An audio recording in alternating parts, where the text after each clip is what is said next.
नमस्कार प्यारे बच्चों, हिंदी कक्षा में आपका स्वागत है। मैं हूं आपकी हिंदी अध्यापिका।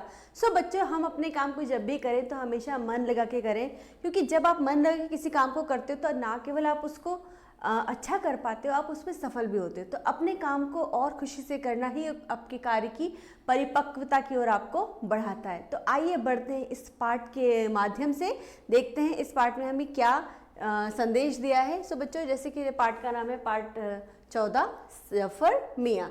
बच्चों, अपने कार्य के प्रति समर्पण हमें जो आनंद और संतुष्टि का अनुभव कराता है, उसके लिए किसी अतिरिक्त प्रयास की आवश्यकता नहीं पड़ती, जैसा इस पाठ में लेखक ने जफर मियाँ के माध्यम से बताया। और उनके लिए सामान्य या विशिष्ट सब समान है। अब देखते हैं जफर मियाँ हमारे क्या करते हैं ऐसा। बच्चों देखिए, जफर मियाँ एक दिलचस्प आदमी हैं। जब मैं उनके सैलून पहुंचा तो वे एक आदमी की हजामत बना रहे थे। ठीक है, वो उसकी दाढ़ी बना रहे थे। तो दो मजदूर बाहर इंतजार कर रहे थे। मेरे दुकान में पहुंचते ही जफर मियाँ ने उस तरह नीचे रख दिया और वे उठकर मेरे लिए एक कुर्सी लाए। उन्होंने बाहर की दुकान से चाय का एक प्याला लाकर मुझे दिया और फिर हजामत बनाने लगे। अब क्या हुआ बेटा, मैं कुर्सी पर बैठा उस मजदूर को देखता हूँ और सोचता हूँ कि शायद ये 5-7 दिनों से नहाया नहीं है। बालों में बुरादा और रेत भरी है, गर्दन काली हो रही है और मुंह पर भी धूल साफ दिखाई दे रही है। पर जफर साहब बड़ी लगन से उसके बाल काट रहे हैं। कभी कंधे से नापते, कभी ऊपर से देखते और फिर फुरक फुरक 2-4 कैंची मारते। मैं देख रहा हूँ कि जफर मियाँ बालों की कटाई में इतने लीन हैं कि उन्हें यह भी याद नहीं कि मैं वहाँ बैठा हूँ। वे बालों की कटाई को अपने ज्ञान और कला की चरम सीमा तक पहुँचाना चाहते हैं।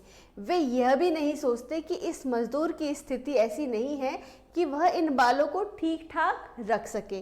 बच्चों, अभी तक हमने देखा कि हमारे जो जफर मियाँ हैं वो ये फ़र्क नहीं कर रहे हैं कि जो उनका कस्टमर है, जो उनका ग्राहक है, वो कोई अच्छा आदमी है या कोई मजदूर जो गंदा संदा उनके पास में आ रहा है। नहीं, उनका काम है बालों की कटिंग करना, है ना, कटाई करना। तो वो अपने किसी भी कोई ग्राहक उनका कोई भी हो, लेकिन वो उनके बालों की जो उनकी कटिंग करनी है, उस बालों को जो काटना है, बड़ी तल्लीनता से और बड़ी परिपक्वता के साथ में वो कार्य अपना करते हैं। मैं सोच रहा हूँ कि संभवतः वह मजदूर हजामत के बाद आज नहाएगा और बालों में तेल डाल कंघा करेगा, पर कल फिर उनमें धूल और बुरादा भर जाएगा और उसके बाल ऐसे ही उलझ जाएंगे जैसे आज उलझे हुए हैं। जफर इनमें से कोई भी बात सोच नहीं रहे। वे अपनी धुन में हैं। वे उलझे बाल सुलझाते और कंघा बढ़ाते और कभी झुककर बालों का मिलान देखते, कभी बालों को उभार कर, कभी इधर और कभी उधर। जफर की निगाह एक एक बाल के मिलान पर है, जैसे कोई इंजीनियर पुल के खंभों का मिलान देख रहा हो। कटिंग पूरी होने पर जफर बोले, लो सरकार, कट गए आपके बाल। अब उन्होंने उठाया ब्रश और जुट गए दाढ़ी बनाने में। फिर वही तल्लीनता मतलब फिर से ऐसा काम करना कि अपने काम को करते करते उसी काम में खो जाना। एक हाथ सीधा तो एक हाथ उल्टा, कलम से लेकर मूंछों की छटाई तक के काम उन्होंने बड़ी दक्षता से किए। मतलब उन्होंने बहुत ही तल्लीनता के साथ, परिपक्वता के साथ में उसके बाल काटे, उसकी दाढ़ी बनाई। ठीक है, तो आगे बढ़ते हैं। आगे क्या होता है, हमारे जो लेखक साहब वहाँ पर पहुँचे हैं। 20 मिनट से ज़्यादा मैं जफर की इस तल्लीनता को देखता रहा। सच तो यह है कि जफर इस मजदूर की हजामत बनाने में लीन थे और मैं जफर में, मतलब जो हमारे जो जफर मियाँ हैं वो अपने काम में लीन थे और हमारे जो लेखक साहब हैं उन्हें देखने में लीन थे। बच्चों, आगे क्या हुआ, पैसे देके जब वह चला गया तो कुर्सी पर बैठते हुए मैंने कहा, जफर मियाँ, तुम तो उस मजदूर से ऐसे लिपटे जैसे जिले का कलेक्टर तुम्हारी दुकान पर आ बैठा हो। अब जफर मियाँ ने जवाब दिया, बाबूजी, मेरे लिए तो जो इस कुर्सी पर बैठता है वही कलेक्टर है।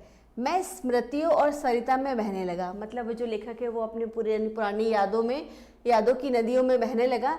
ऐसा खोया कि जफर की आवाज़ से चौंक पड़ा। लो सरकार, बन गई हजामत। मैं इधर उठ रहा हूँ उस कुर्सी से और उधर मेरे सामने उतरती जा रही है जीवन वेद की यह ऋचा। मतलब यह मंत्र, जब वो कुर्सी से नीचे उतरा तो एक मंत्र उनके सामने आया, जो उनकी यादों के सामने आया। वह था कि हर एक नागरिक में अपने काम के लिए चाव हो, लगन हो और श्रम के प्रति श्रद्धा, ईमानदारी हो। इस भाव के जागरण से ही राष्ट्र की जीवन शक्ति का सर्वोत्तम मापदंड है। कन्हैयालाल मिश्र प्रभाकर इस पाठ के लेखक रहे हैं। उन्होंने कार्य के प्रति लगन और श्रम के प्रति श्रद्धा का भाव जागृत करने का प्रयास किया है। तो बच्चों, जफर मियाँ के माध्यम से हमें इस पाठ के माध्यम से ये संदेश दिया है कि आपको अपना काम पूरी ईमानदारी से, लगन के साथ में करना है। और अगर हम अपना कार्य पूरे लगन से करते हैं, पूरा मन लगा के करते हैं, तो ना केवल हम उसमें परिपक्वता पाते हैं और बहुत उसमें अच्छे कुशल हो जाते हैं, और हमें भी अच्छा लगता है और दूसरों को भी अच्छा लगता है। तो यही इस पाठ का संदेश था। पढ़ते हैं पाठ के अभ्यास कार्य की तरफ।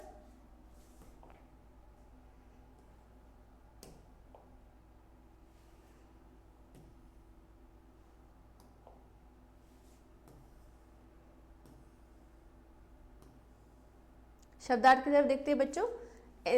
दिलचस्प मतलब मनोरंजक, कलम कान तक के बाल, लीन मगन होना, सरिता नदी, श्रद्धा का मतलब होता है समर्पण, तल्लीनता मतलब होता है मन लगाकर, दक्षता मतलब निपुणता, स्मृति मतलब याद, ऋचा मतलब मंत्र और मापदंड मतलब होता है मानक। वर्तनी देखिए किस तरह से हमने किया है अभी परिवर्तन। इंतजार, इंतजार आधा न पहले हम लगाते थे। खंभो, खंभो आधा म पहले लगाते थे। कंधा आधा न, श्रद्धा ध नीचे द के। संभवतः, संभवतः, संभवतः आधा म पहले हम लगाते थे। सर्वोत्तम डबल दो बार त लगाया है, अब हम इस तरह से लगाते हैं, एक आधा था एक पूरा था, लेकिन पहले हम क्या लगाते थे, छोटी सी एक लाइन। कंधा अण यहाँ पे देखिए आधा लगाया है, कंधा, ठीक है। अब आगे आते हैं आगे शब्दों की तरफ। जफर मियाँ उर्दू, हजामत उर्दू और कलम भी हमारा अरबी शब्द है। कैंची तुर्की, इंतज़ार उर्दू, कलेक्टर हमारा अंग्रेजी शब्द है। आवाज़ तुर्की शब्द है। इंजीनियर फ्रेंच, कटिंग अंग्रेजी और मजदूर फारसी और साफ एक अरबी शब्द है। सो बढ़ते हैं बच्चों अब अभ्यास कार्य की तरफ। सो यहाँ पर देखिए आप लोग, पहला वाला लेखक कहाँ पहुँचा था। सो बच्चों आपको बताना लेखक कहाँ पहुँचा था, लेखक सैलून में पहुँचा था, ठीक है।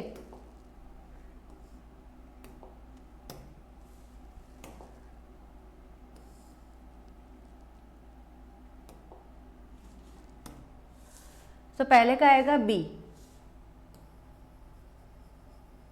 दूसरा देखिए जफर मियाँ ने नीचे क्या रख दिया बच्चों, तो उन्होंने उस्तरा रख दिया, तो ख का होगा डी उत्तर, ठीक है। तीसरा देखेंगे जब लेखक सैलून पहुंचा तो जफर मियाँ किसकी हजामत बना रहे थे बच्चों, तो वो मजदूर की हजामत बना रहे थे, तो ग का हो जाएगा बी। फिर देखिए लेखक किस में बहने लगा बच्चों, तो लेखक स्मृतियों की सरिता में बहने लगा, तो घ का हो जाएगा सी।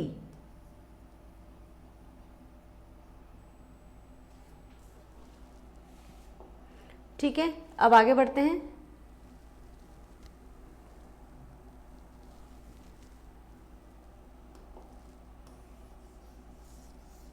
खालिस्तान की तरफ हम बढ़ते हैं।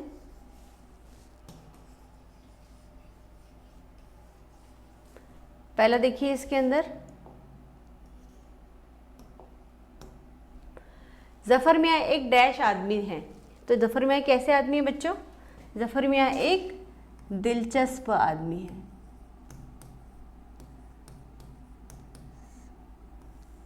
फिर देखिए दो खालिस्तान बाहर इंतजार कर रहे थे, तो कौन इंतजार कर रहे थे बच्चों, मजदूर, मजदूर इंतज़ार कर रहे थे। मैं डैश पर बैठा उस मज़दूर को देख रहा था, तो मैं कहाँ बैठा, मैं कुर्सी पर बैठा, लेखक कहाँ बैठे थे, कुर्सी पर। मैं जफ़र की इस डैश को देखता रहा, तल्लीनता,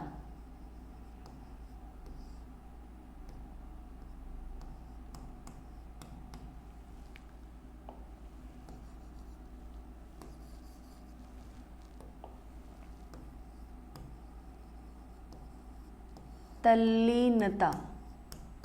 ठीक है, फिर आगे देखिए, बाल काटने में कौन तल्लीन था बेटा? तो आएगा इसका सही उत्तर जफर मियाँ।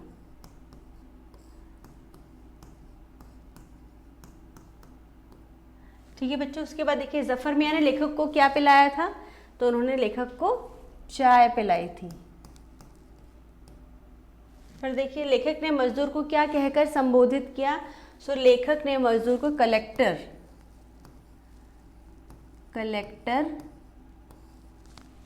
कह के संबोधित किया।